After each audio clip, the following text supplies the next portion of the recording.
최근에 5년 동안 사귀었던 여친과 양가 상견례를 마치고 4년간 함께 살다가 대판 싸우고 난 후 헤어졌습니다.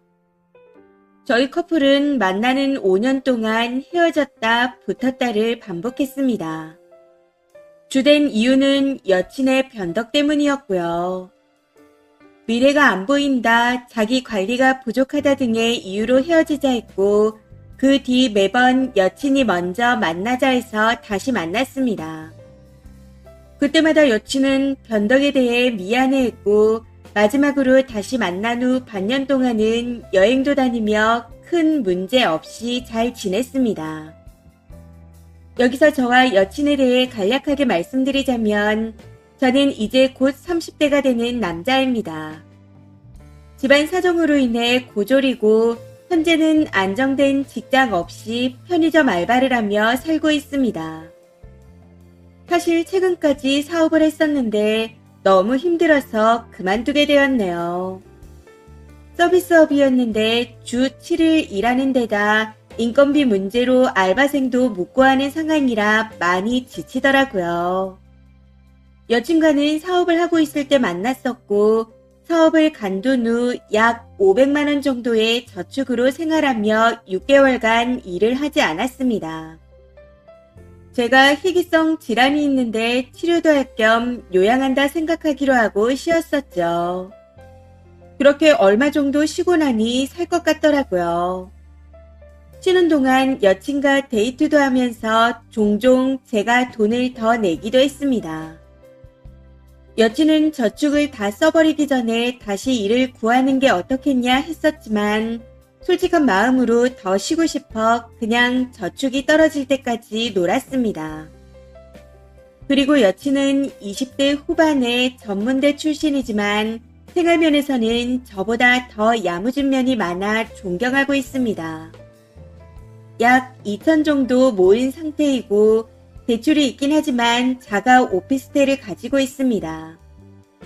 현재는 그곳에서 거주 중이고요. 초반에 부모님께서 좀 도와주셨는데 그것도 돈을 모아 돌려드렸다 하더라고요. 여친이 독립심이 좀 강한 편이지만 그만큼 고집도 센 편입니다. 제가 알기로는 일을 한 번도 쉬지 않았고 월 170 정도 저축을 한다 들었습니다. 결혼 후에도 제가 제 월급 통장을 관리해줬으면 한다는 말을 자주 할 만큼 야무진 면이 있습니다. 처음에는 왜 이런 여자가 나를 사랑하는 걸까라는 생각을 많이 했습니다. 여친 가족은 유복하고 부모님도 온화하시고 사랑이 많은 집이라는 인상이 있거든요. 반면 저희 집은 가난한 편입니다. 참고로 저희 부모님은 아주 최근에 이혼도 하셨고요. 제 기억 속의 부모님은 항상 싸우고 계셨습니다. 아버지가 생활비를 안 주셔서 어머니가 고생을 많이 하셨고 당연히 노후 대비도 안 되어 있습니다. 이런 상황이다 보니 저한테 연애나 결혼은 사치라 생각했는데 여친은 그런 저한테 잘생겼다 말해주거나 능력이 있다고 말해주곤 해서 사랑받는 느낌이 들었었네요.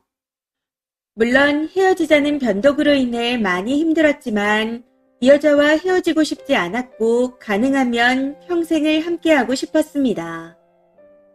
그렇게 동거전 양가 상견례까지 마치게 되었네요. 장인어른과 장모님께서도 인자하게 맞아주셔서 정말 감사했습니다.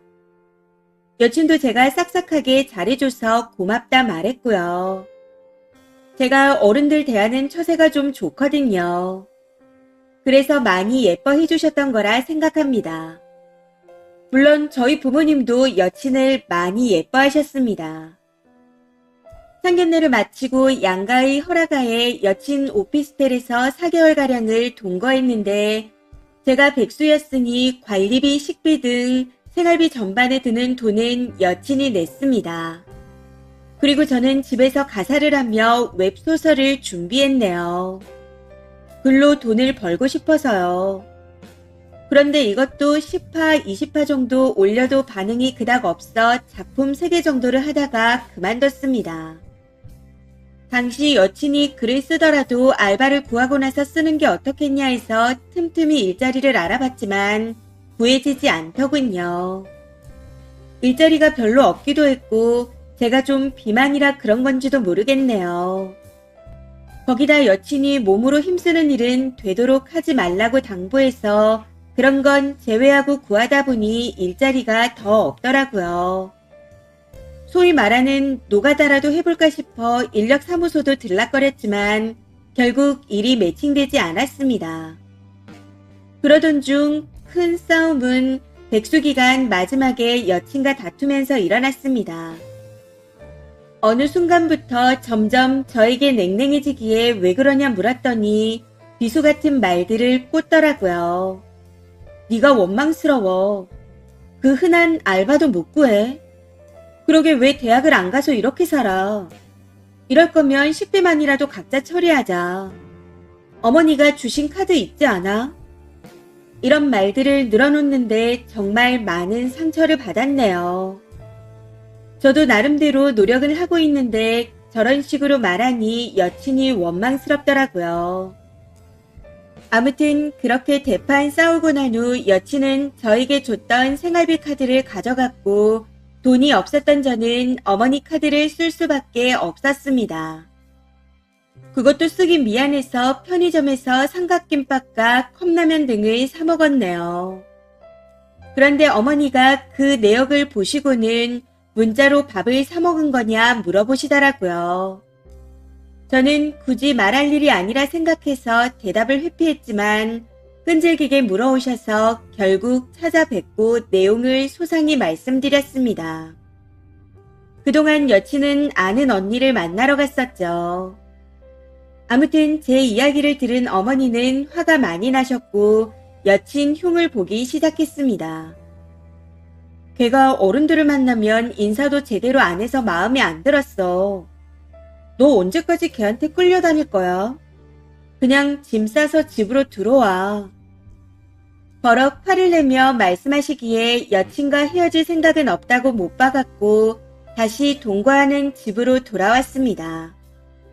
그러고는 어머니의 의견을 여친한테도 말했죠. 카드 내역서를 보시고 우리가 싸운 걸 알아채셨어. 짐 싸서 돌아오라고 하시더라. 네가 어른 보고 인사 제대로 안 해서 서운하셨다더라. 생일 때 얼굴 안 비추고 나를 통해서 선물만 보내신 것도 서운해하셨어. 도로 가져가라 한 거 아버지가 겨우 말렸대. 제 말을 들은 여친은 한동안 침묵하고 있더니 말하더군요. 네가 본가에 돌아가는 게 맞는 것 같으면 그렇게 해. 그리고 난 인사 안 한 적 없어. 나도 어머님 불편해. 함께 있는 자리가 편했던 적이 한 번도 없었어. 거기다 내가 뭘 그렇게 잘못했다고 선물을 주고도 욕먹어야 해. 여친의 말을 듣고 나니 할 말이 없더라고요. 마음이 많이 불편했지만 일단 그날은 그렇게 지나갔습니다. 근데 4월 말부터 어버이날이 다가오니 여친이 스트레스를 엄청 받아하고 우울해하더라고요. 정작 저는 부모님 뵈러 갈 생각이 없는데 여친은 그런 걸 생각하면서 벌써부터 힘들어했습니다. 해서 갈 필요 없다 했더니 계속 안 보면 불편한 상태가 지속될 것 같다며 한 번은 찾아뵈야겠다 하는 겁니다. 그래서 어버이날이 되기 전인 지난 주말 저희 집에 같이 갔습니다. 근데 그 자리가 화근이었네요. 어머니와 함께 점심을 먹었는데 식사가 끝나고 난 뒤 여친한테 분노를 쏟아내셨거든요. 문제는 여친도 그걸 가만히 듣고 있지 않고 할 말을 따박따박 다 해가며 전부 받아쳤다는 겁니다.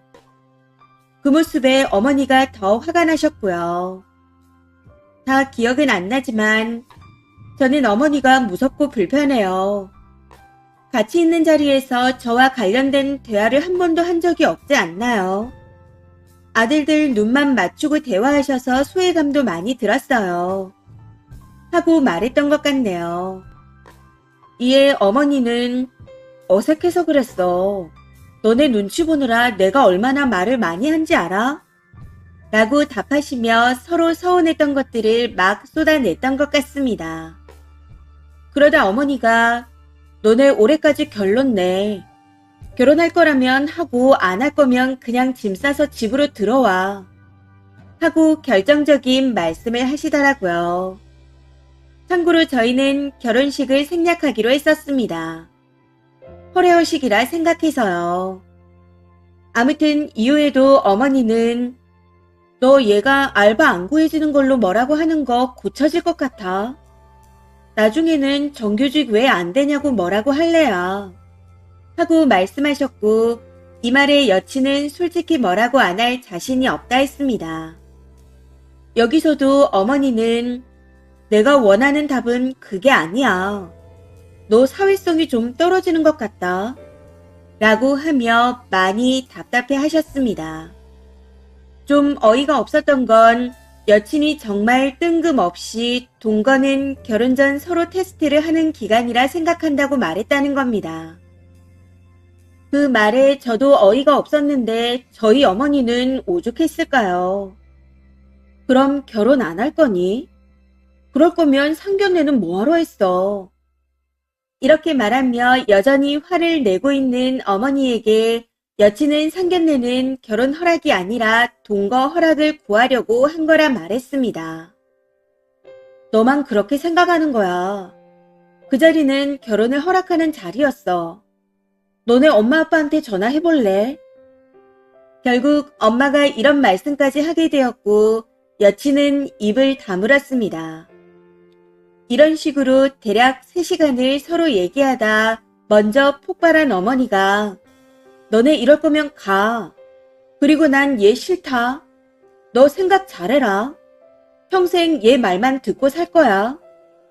어른이 아랫사람한테 잘 보이려고 애써야 맞는 거니 아니면 어린애가 맞추는 게 맞는 거니. 네 태도는 지금 미안한 사람의 태도가 아니야. 어디서 어른이 말하는데 생글생글 웃어? 너 얘랑 살 거면 나랑 연 끊어. 라고 하며 소리를 질렀습니다. 평소에 소리 지르는 걸 한 번도 보지 못했었기에 정말 깜짝 놀랐었네요. 대화 도중 중간중간 여친이 말실수하는 게 많은 것 같아 너 지금 말실수를 몇 번을 하는 거냐? 하면서 잘못된 부분을 지적했고 그때마다 여친은 담담하게 미안하다 사과했습니다. 근데 어머니는 그것조차 좋게 보이지 않으신 건지 진심이 안 느껴진다고 꼬집으셨죠. 그러면서 우셨습니다. 저희 어머니가 여린 소녀 같은 부분이 있으셔서 이 모든 상황에 속상하셨던 모양이더라고요. 이후 여친이 가방을 챙기러 가고 저는 우는 어머니를 안아주며 사랑한다고 말해드렸습니다. 그러고는 돌아가는 차 안에서 왜 긁어 부스럼을 만드냐고 따졌네요. 그 때문에 지금 상황이 완전 어그러지지 않았냐 지적했더니 여친은 오히려 이렇게 돼서 잘됐다 생각한답니다.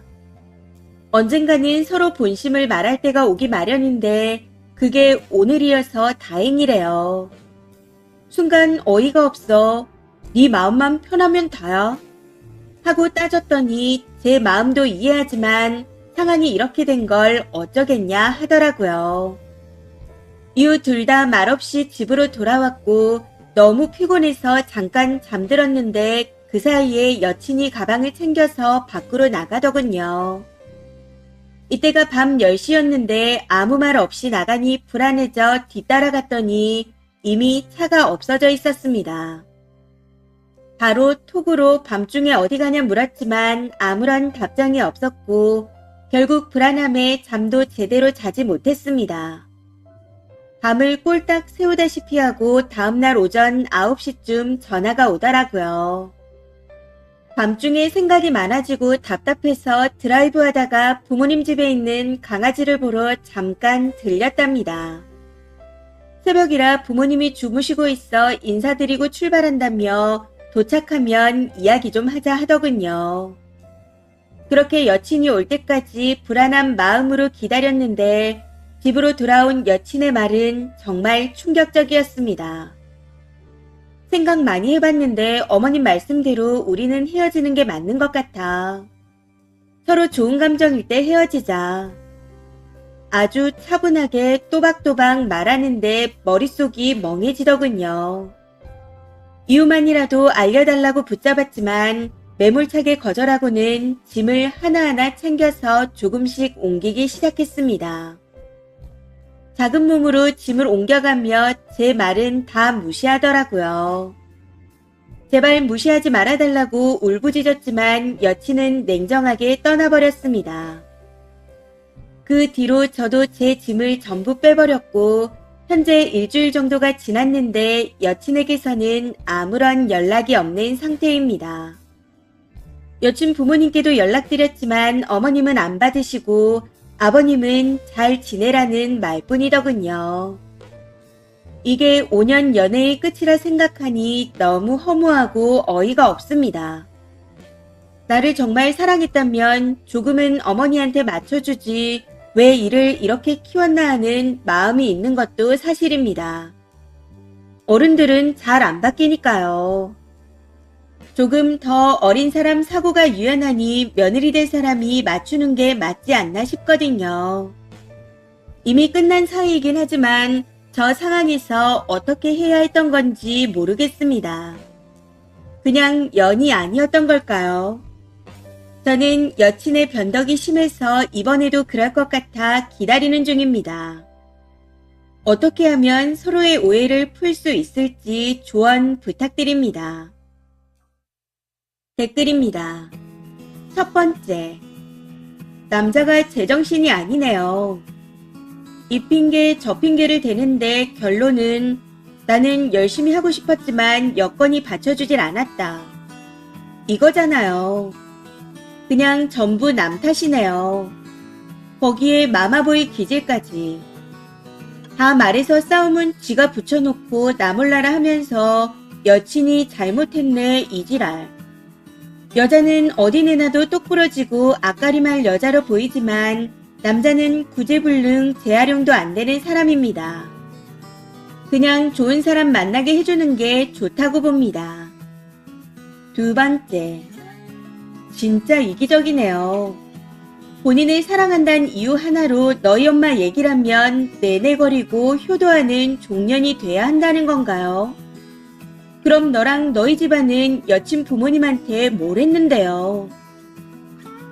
세 번째, 한국 여자만 걸리는 평강공주병이라는 게 있습니다. 이거 진짜예요. 무능한 남자를 내가 알파남으로 프로듀스 하는 것에 대한 로망이 있어요. 내가 잘 돼서 우리 집안 일으키겠다는 K 장녀병과 비슷한 거죠. 여자분 평강공주병이 완치되셨길 바랍니다. 네 번째, 딱 봐도 사이즈가 나오네요. 쓰니한테 얘기 못할 부부 갈등 이벤트가 엄청 많았을걸요.